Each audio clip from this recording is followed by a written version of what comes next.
guys, Spaytax here. I got another team demo review today. It's another demo from MoP. We're gonna go ahead and hop into this game. I'm gonna give the starting notes and I'm gonna be hopping around in the video. Thresh was the game to take exhaust. I know in the last demo we talked about usually running Ignite, but with a CAD, Arena, Ribbon, Trinimir, definitely a good exhaust game. You guys have a good job balancing damage for your team count. You have a dead mid and you put an AP top. You have extra magic damage coming out from Corki. So that's a good balance. Welcome to Summoner's Rift. But don't start multi-evade. That's not really good. Even if you were straight rushing Tiamat, I would still rather see longsword 3 pots instead of this. It gives you more lane pressure. And you didn't even rush Tiamat, you went Brutalizer first, so the double juvie was really an unnecessary start.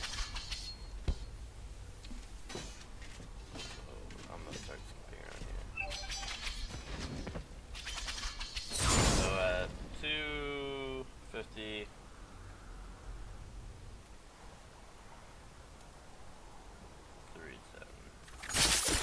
you did a good job here of like trying to solve the gank, and you guys got good damage on her, and you hesitated a little bit with your flash, like AA, you flash, and it's like, right there, it's probably good not to tower diver, even though you could have got it, but right here, like, you could do it. And there you flash, and then auto, when really the best play would be to flash auto first while she's in range of you, in case she's gonna shoot something away, and then ignite her sleeping for the kill. Kind of like flash, like not right on top of her, you kind of flash to the side of it and then kind of walk over. You're flashing directly on top of her and auto attacking immediately. Rewind a little bit.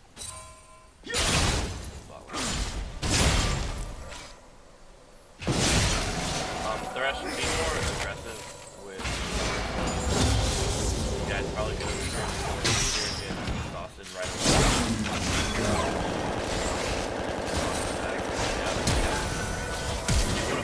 There, but sped up and caught her. But because you didn't secure that kill on Lulu, the exhaust is or diving to try to get a lot of so that kind of set you guys up to be a little more dangerous. It was a really greedy dive on Corki's end. Almost threw the lane pressure away. I mean, it pretty much threw your lane pressure away, it just didn't throw the lane away.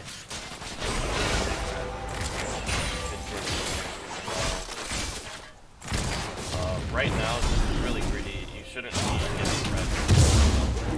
Just back heal up and go back forward. And if you had a freeze right here, you'd be. You don't have eyes left. You have to shut him off or anything. This is just too risky. I know you like swept it to make sure it wasn't warded, but that's not always, you know. That doesn't mean you're just right here.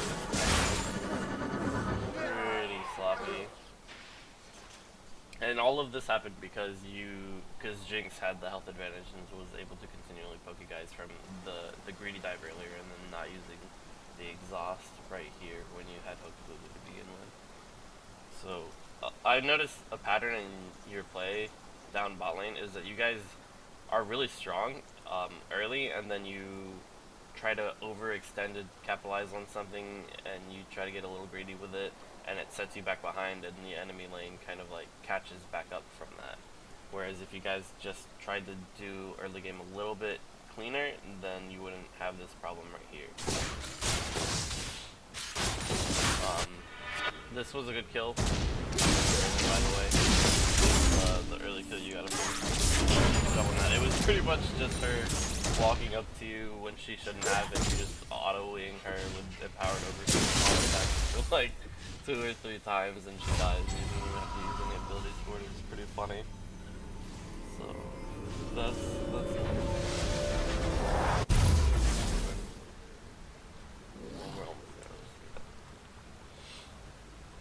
so around here, bot should have killed the tank minion, and immediately headed up into the river, because as soon as J4 got eyes on Friend up here, this needed to be collapsed on. Even if you guys don't think you can kill Trinidad and that he's just going to spin over the wall, you want to make sure that you're securing the scuttle and backing J4 up, because right here, J4 does a good job of like going for Trin.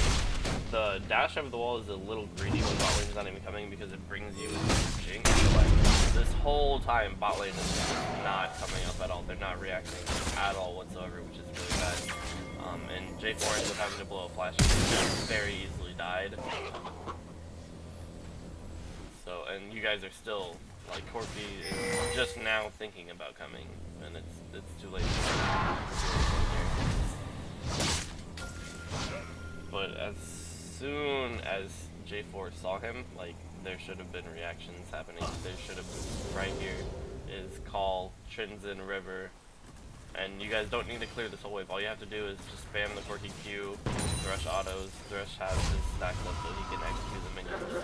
And you even like stop the back there for a second just to do your animation. You're waiting for the minions to get low. You're not even like pushing with auto attack. You're like only left sitting right here. So you're not doing anything to like clear this and rotate up. So as soon as he saw him at like 452, he should have just straight up launched Q, got the execute on the tank minion, and like, started coming up. And that way you guys could have just gotten Scuttle, and J4 could have backed off and not blown Flash or gotten poked down below health or anything like that. And I mean, maybe if you're lucky, you even get, because if J4 interrupts the Trin slash with his knockup, then he doesn't go over the wall. So you might even could have gotten lucky with that and gotten the kill on the. But there's no reason for you guys to not be something at your teammates. You always want to rotate and protect one another. So that's definitely something that we're going to have to work on.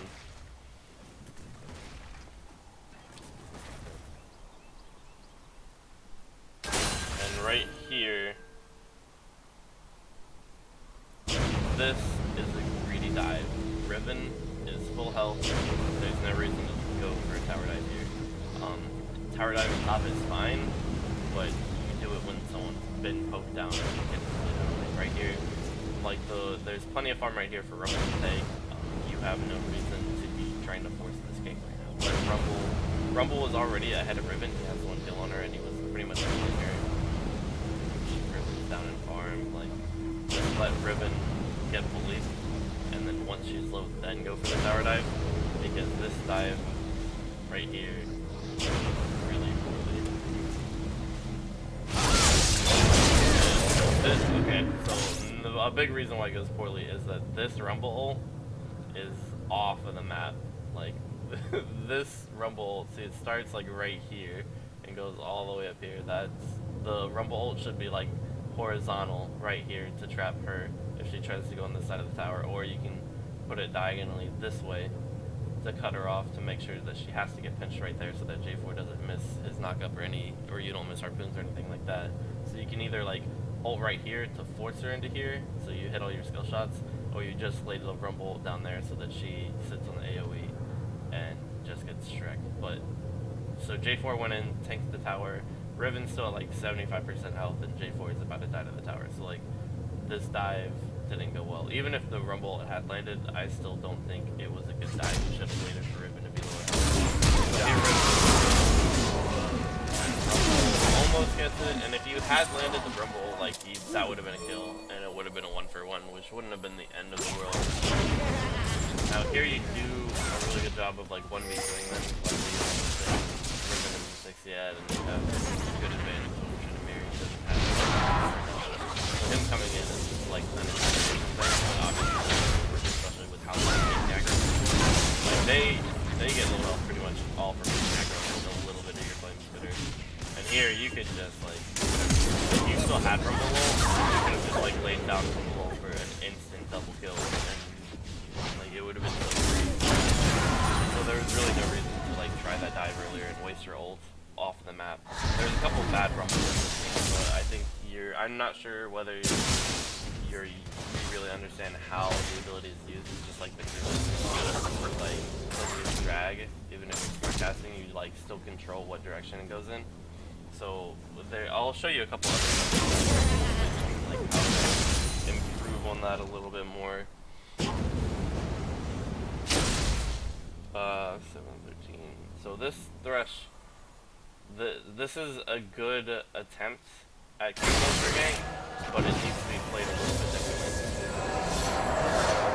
So once your Lantern comes back up, what you should really be doing is, rather than throwing the Lantern out first, letting J4 do the knockup and hooking, you should hook them first, and after you land the hook animation, you can cast Lantern and bring him in while they're hooked. So that whole time that they're hooked, Corki's pumping out DPS, and it gives J4 free entry and guaranteed EQ knockup. Because if they're hooked, like, they can't dodge his knockup. So you get the chain CC there, where instead here you kind of have the overlap timing, because he knocks the first and you have the hook while they're like still in the air, so you don't get as much CC duration as that. And then also sometimes you the rest of the box as well. So if you like landed, if you should have landed the hook, lanterned him in, and like immediately exhausted them, or had J4 Stalker smite and then exhaust to chain the slows, because you guys had a lot of slow tools that you didn't use right away, and they had a lot of time to get back to their tower. If the Stalker smite had come out sooner, or the exhaust, it would have been much easier to pick up these kills. So, and then at a couple times this game, I saw Corki not take lanterns and use his Valkyrie when he should have taken lanterns. Like around 806.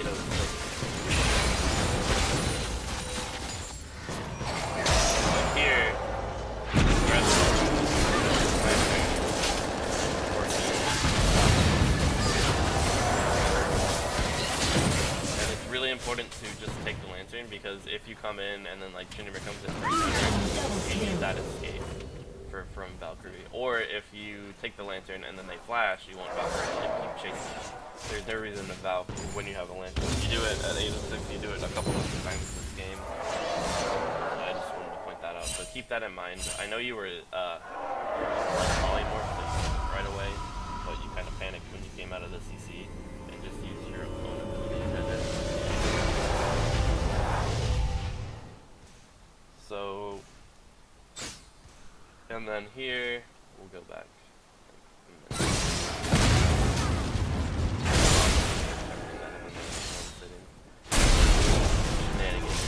As well. So Zed, there's no need to WR here. She's pretty much in range for you just to use ulti. So you never want to like W in range to R, because then you're pretty much wasting ult and you have no follow-up. It doesn't matter here, you get lucky her flashes down and she doesn't have anything to Shunpo because she didn't ward Shunpo fast enough. But just in general, as a good habit to form, you just want to use R. You want to run in range to use R so that you have W to continue chasing them if they jump away, or just to throw to stack the double or triple Qs up to increase your ult proc damage. Yeah, you just need W to secure kills, and just in case, or to, you know, jump back out after you jump back to your ult and then shadow again in case someone comes to counter gank you. But there's no reason to do what you do right here. And also you use your EQ where you use ult. You want to use ult first, so you stack your ult. I mean, you killed her anyway, so that's good, but just, it could have easily gone differently. You guys need more early wards. Red team gets a free dragon. They actually get like 2 dragons before you guys even ever touch the area with vision. You do end up grouping for it a little later, but your drag control's pretty sloppy. We need more vision, more early wards, more pinks, stuff like that. Blue team double kill. But this one's really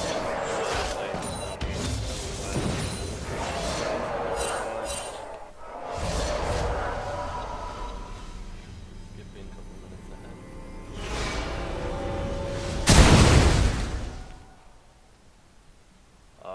Here is another example of the Rumble ult genre.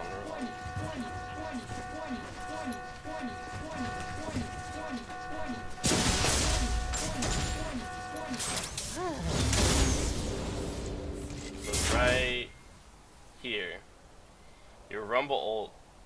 to be horizontal to guard them coming into the bush and to zone them off of getting a melee of you. Neither of these champions have any sort of range spells, and if you horizontally line ult, you can easily just double kill them and trap them in it. Also, you need to focus Riven, not Tryndamere. Tryndamere is 6 and has ult, and Riven's already half health. And the Riven ulti is really the damage threat here, and she also has the CC, so she has the knock up, the stun, and the highest damage ult. So there's really no reason to focus Tryndamere over Riven like you do. But instead of doing vertical right here, instead of doing horizontal, trap them, you vertical, and you only hit like the very bottom tip onto Trynd. If you wanted to go this way, you should have started the ult like back here in case they like came melee on you. But it really would have been better to go horizontally.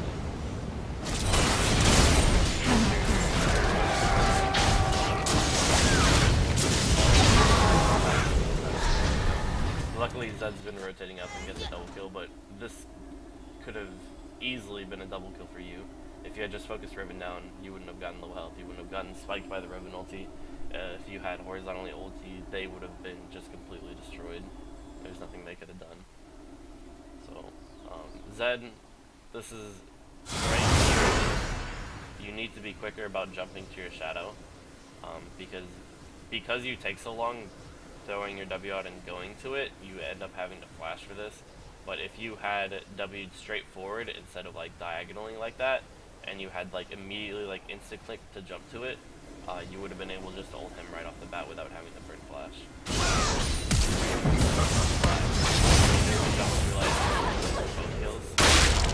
Blue team double kill. Rumble, don't rush Leandries. They don't have a tank, and Riven ulti means that you want Zhonya's to be able to dodge it. Like if they had a tank top lane and a bulky jungle, then that's good. Leandries is fine. Leandries is a really good item on Rumble, but you don't need it this game, especially not as the first item. The early haunting guys is okay, but I definitely would have rather seen a Zhonya's rush, which you end up getting it, so I'm glad you understand like the core, but you need to adapt your build order based on the game. And then while Zed roams up here, J4 makes a critical error going into fog. So we'll jump back another 15 seconds here. I'm gonna turn my game sounds down too, because I know that was a problem before. So here, Zed's roaming top. So you're already low health, so you have no reason to go into the river here. And not only that, but you're already in your jungle, and so what you do here is you come out river and start heading down. If you want to go bot lane, don't take the north exit of the jungle, just go out the south exit. I know this was warded, so really there was no reason to try to go bot. So like if Zed was still mid, this path would have been okay to avoid a ward, but they have a ward here anyway, so like that doesn't make any sort of difference. That doesn't increase your timing. So with J4, especially with a Thresh, the best thing you could do is just come in for lane ganks using the hook lantern combo. But whenever your mid doesn't have pressure mid, you never want to invade and you never want to go into fog, especially in a roundabout route that'll leave you out open and exposed, because here you come out and you run into Katarina and she just kills you for free. She's like, oh, did you see double buff?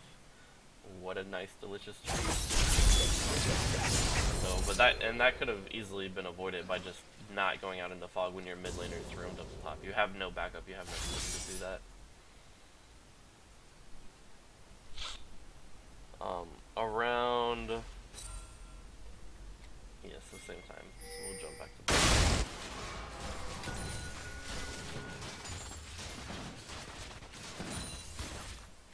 This was a great, I don't know why they didn't realize you were here, like they were actually here at all, but they just saw you clear the board. But this was a great flash play ult. This setup was a completely free kill, and it was a really good play. Play, ult, and then just a free double kill. So really good play on Thresh. Most of your hooks are on point, and most of your plays are really good. so I'm glad to see that. I haven't seen you play any other champions yet, so we'll hopefully these mechanics translate to other things. But this is pretty promising. The drag control, like I said, is pretty sloppy though. Probably need to. I also haven't seen any sort of like roaming coming out of the support, so probably. And you swept that and didn't kill the ward. I don't know what you kept running to. I guess you were worried about Zed, but whenever you sweep, you should be killing wards, especially if like you find them with it. Like there's no reason to like sweep it and then like not stop. Like if you don't feel like you have the time to like kill wards that you find, don't bother using the sweeper. I mean, I get it's possible that like you didn't actually see it. The red trinket gave vision of it, but depending on where you were standing, it might not have like showed up for you, just because it's kind of glitchy like that. So make sure you like walk in the bushes and like walk around the area just to make sure you're not having any sort of like vision awkward interaction thing going on. Zed, you need to keep an eye on your enemy's items, because Cat gets Zonia's here. Try to go for a kill like about a minute now.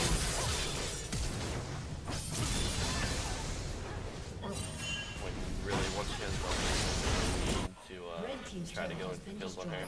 Once people have Zonia's and things like that, and especially in this matchup in particular, you want to use your ult to dodge her ult's damage. You don't really want to initiate your ult once she has Zonia's, because she's just going to Zonia's and you're going to waste it, and then she's going to re-engage on you, and you're not going to have any way to dodge. You're going to So just try to use your ult a little more reactively in this lane, or just shove the lane and roam somewhere else, because she has Zonia's. It's a hard kill for you, so you can just shove and get more kills bot or top, or, you know, in vision control wars in the river or something like that. And then Cat starts running, and there's one thing I want to highlight here. Corki, you guys did a good job of getting away from Cat, and you made it all the way back to your tower. That was a good heal in Lantern for the shield, but here, there's no reason to stop here. You see that she's not in range to get you, and if she wants to, like, she's not going to be able to cut you off and catch you. She's going to have to go around to try to get you. So you guys can just keep running straight back and be perfectly safe. But because you stall right here, she realizes that she can catch you and ends up getting you. And it's good that you were able to kill her back, but there's really, you don't want to trade 1-for-1 with a Katarina. Katarina's much more snowbally, and she'll trade 1-for-1 gladly any day. If that's what it takes to get herself going, she's willing to do that. So there's really no reason to have stopped running right there. Like, I know you felt like the tower was where you were safest, and if you had kept running, she might have tried to like flash Shumpo or something like that, but she had like committed to going around until you guys stopped, and then she like came back this way and came for the dive. So just run away, run to safety, don't let them catch you. And then around the same time, Zed got baited really hard in mid, because he thought he knew Katarina like went bottom. So right here, you were doing a good job of like running away after you were pushing, but here you got really greedy for the mirror and didn't know where Riven was.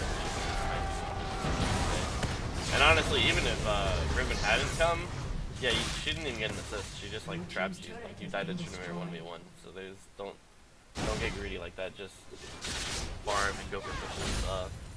Zed's a good split pusher, but Trinamere is a really hard split pushing matchup. You can definitely win it, but you have to play it very carefully and use your shadows appropriately to like keep them kited while you still pump out damage.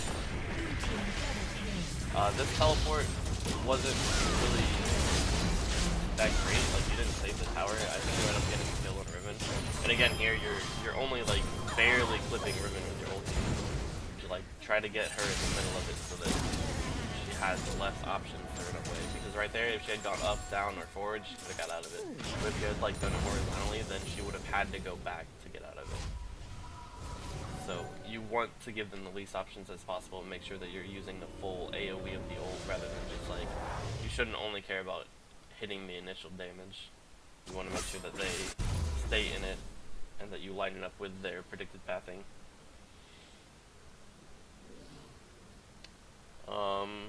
We can skip. So your team fighting was pretty good, but there was one main thing that I saw, and it was kind of how do I word this? It's good to trust in your teammates, but at the same time, you need to make sure that priority targeting doesn't ever change. And this is an error on J4's part. So, and you do a great job of getting Jinx really low, and right here, you assume that she's gonna either like die to minions or like Thresh is gonna auto her, Zed can finish her off or something. But you need to make sure that you finish off their DPS first. There's no reason for you to switch to Lulu before you kill her. Because you don't finish her off, she ends up killing Thresh before Zed gets in here and kills her.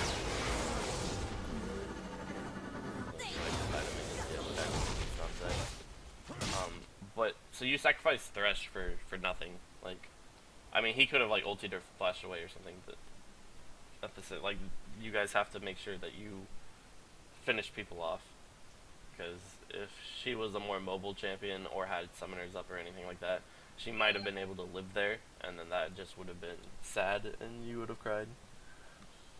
But around 20 minutes is really when you guys like have advantages and you just need more vision and you need to deny their vision.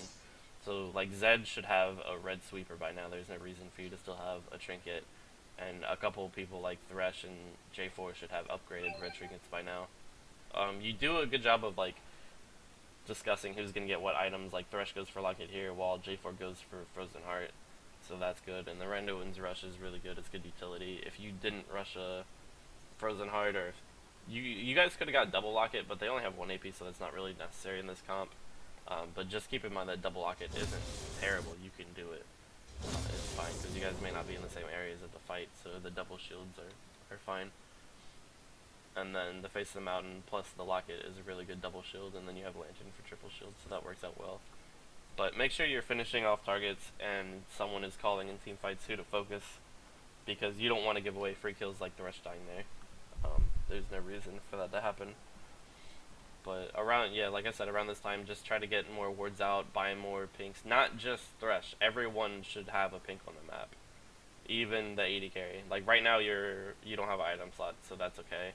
But everyone should be having a pink ward on the map. And like top lane and AD carry don't have to get red trinket. They can get warding totem upgraded, but you should be upgrading by now. You're level 13, so you should have upgraded trinket by now. It's pretty much like a free mini sightstone. The blue trinket is fine on AD carries, like I said. But we should have 2 oracles by now, and then Zed should at least have a base red trinket, if not an oracles. The Hydra rush was okay. Tiamat and Hydra are really good against people who use Zhonya's because it's a much shorter cooldown than Bilge's. Bilge has a long 90-second cooldown, whereas Tiamat and Hydra is only 10 seconds. So you can like pretend to all in, get them to blow their defensive cooldowns, and then like just disengage and re-engage when your stuff's back up and you have ult. So that's fine. I probably would have sat on Tiamat and then got Bilge and then went Hydra, but instead of going full Hydra and then Bilge, because the Tiamat and Bilge active item combo on your ult is really good. The extra AoE lifesteal from upgrading Hydra is good, but not necessarily worth it to rush straight away. So you can go Tiamat Bilge then Hydra rather than Tiamat Hydra Bilge. And of course the early brutalizer is important too for the armor pen and CDR. So everyone's itemization is okay. I really don't like the Leander's rush. You should have rushed Zhonya's first and then like gone for hunting guys and then Rylai's and not even upgraded the Leander's anytime soon this game. I probably would have maybe not even ended up doing it until like it was your very last item, because there was really no need. I mean, if Riven started building health or Trin picked up a random Warmogs or something like that for some reason, then that's okay. Or if Katarina had gone with like the super tanky cat build with like Zhonya's Abyssal, Rylai's, Leandry's, then the Leandry's would have been good too. But there's no reason to full on rush it. It's percentage health damage, and that scales best into late game, not early game. And then the other thing I wanted to point out was that 2940, this is another example of you guys not exactly being on the same page, and it's J4 coming in to like try to help out Corky, but Corky completely bails on him. So right here, Corky decides to all in. You're the one who bounced over, and then when J4 comes in to back you up, you just bail. I know you were scared, but Cat had already used her ult. You had nothing to be scared of. Jinx was going to be focusing on hitting the nearest available target to attack, which is J4. You could have been pumping out auto attacks and abilities this whole time. Instead, you had backed up, you were just kind of like stutter stepping back and forth. You should come back in or not. There was no reason for J4 to have to pull flash there, let alone even die. So if you just get on the same page, if you want to go in, call it and stick to the call. Don't like call it, bait teammates in, and then go in. And then I don't know that you were the one who made that call. It might have been J4 who told you to go in, and then you got scared. But you guys need to be decisive and on the same page. If you had just both stayed in there, you probably would have won that skirmish pretty easily. Especially after the Cat ult got interrupted, she didn't have much juice to keep pumping out. And Corky at this point like has C4's BT. Like you don't have anything to be scared of. You have a good health pool and a large amount of lifesteal. So even if you get down to like 60% health, you don't have to bail. You can stay in and like lifesteal back up, especially if someone else pulls the aggro. But that was the really only main errors in this game. Other than this, you guys did pretty well in skirmishes and you did well. It's just drag control and they didn't drag control, they didn't touch it at all. And then this was a really bad fight here. There was no reason to fight this at all. Especially after you guys had already lost J4. Like, you don't want to fight in this area. Like, just getting Scuttle would have been okay. But when J4 died, you pretty much had to force this drag. Like, they were going to come for it. They said, oh, their jungler's dead. Let's convert on drag, and there's nothing you guys should do about it. It's better just to back it off and give away a free drag than to lose, like, 2 extra people under the gold. I mean, that was a good attempt at a steal, so good try. But there shouldn't have been a fight in the river after J4 died. But which is why it was so important for this not to go bad either. Like the J4 Corky skirmish either shouldn't have happened because you guys should have known drag was coming up and you needed to group and not do something risky like that. We should have been all on the same page and like done it properly and then gotten the kills and then switched over to drag. But other than that, the rest of this game was okay. You guys closed it out pretty well, and your team comp is really good for fighting. The main thing I want to point out about this team comp is that your comp is stronger than theirs in a full-on 5v5, but depending on who's in the smaller groups, skirmishes are often in their favor. So there's a lot of times when you guys think that, oh, we have the better 5v5 team fight comp, and you go for like 3v3 skirmishes when that's not really where your strength is. So like there's a couple, like if Riven, Tryndamere, and Cat, that's a much stronger 3v3 than like J4, Corky, Thresh, right? Like, I mean, depending on like who's grouped up there, you guys take a couple bad fights when you think, oh, we're supposed to be fighting right now, when really you're supposed to be full on like 5-on-5 team fighting, which is why you guys won this team fight so hard here. Other than, you know, not finishing Jinx off in time. But like the skirmish here that went bad, the skirmish here that could have gone better but went bad. A couple things that happened further up in mid. You guys just need to make sure that you hard group for fights when you have a good team fight comp like this and not take awkward skirmishes where you don't necessarily have the advantage. And then like look at this, all of these red wards, like this is a lot of free gold to take with sweepers and stuff like that, and Zed still doesn't have a sweeper yet. No one has an upgraded trinket except for Thresh. So just up your vision game, keep eyes on dragon more. You don't want to let them snowball off of free dragons before you even realize that the objective was being contested, things like that. If you guys have any questions, feel free to shoot them onto the Google Doc or just in the comment section where I post this guide onto YouTube. Thanks for watching.